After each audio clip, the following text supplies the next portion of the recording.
Foleys was started by my father, A.G. Foley, in 1934, and he went to Napier after the earthquake and earned money, because there was no jobs, the depression down here, earned enough money to buy a business, come back to Dunedin and buy a business. So he started in 1934, and he was repairing gas mains burst by the earthquake in Napier. That's how he got started. And he's had one man working for him, and he carried on with one man and one apprentice. The man retired, and his apprentice stayed on and taught me the trade.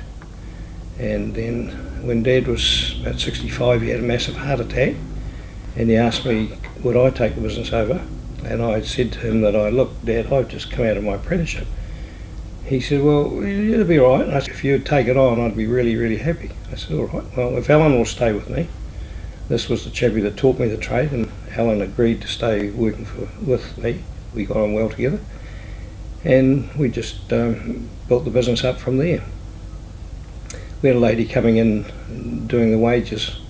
I used to drop the wages off to her home, and she'd do them for me, and then I said to her, would you like to come work for me? And I said, bring your knitting, because there won't be enough for you to do. Well, when she retired, she said, Brian, I never did any knitting. I've been so busy working here.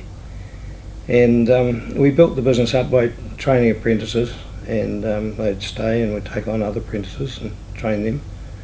And we built up the business, and I felt it got really successful, but the trouble is it was running me, I wasn't running it, I was so busy. And then I decided, well, if I'm going to be this busy, I better take on more staff to be able to help me with the pricing. And so I didn't have to be working 12 hours a day sort of thing.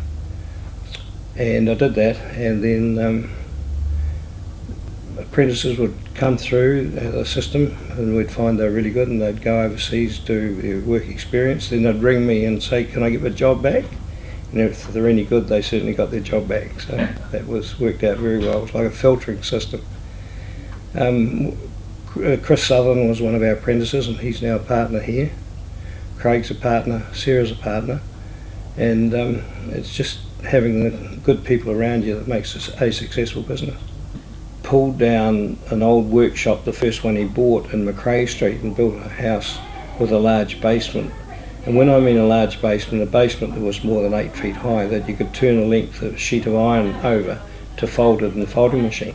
So we had our business in McRae Street in Mornington, and then we bought the property next door to park our vans in, and then we ran out of space. So then we do the cable car building until we outgrew the cable car building, and we've moved down to Cocker Valley Road.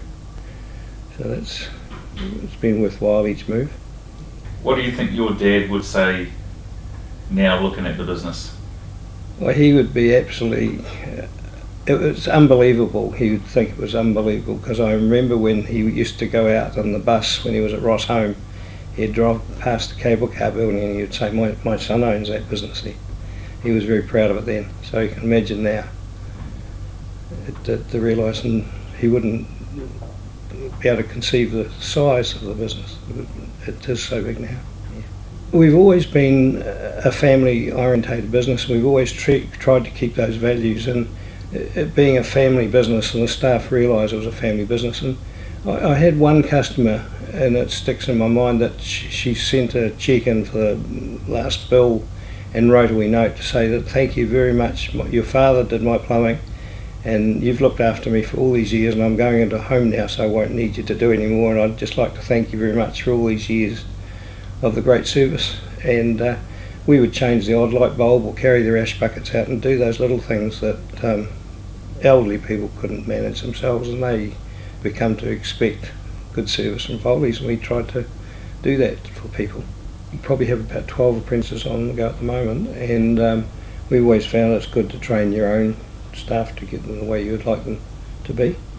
And I think a lot of the single operators in town now are plumbers that we've trained over the years. So it's worthwhile training apprentices, and we have always been that view.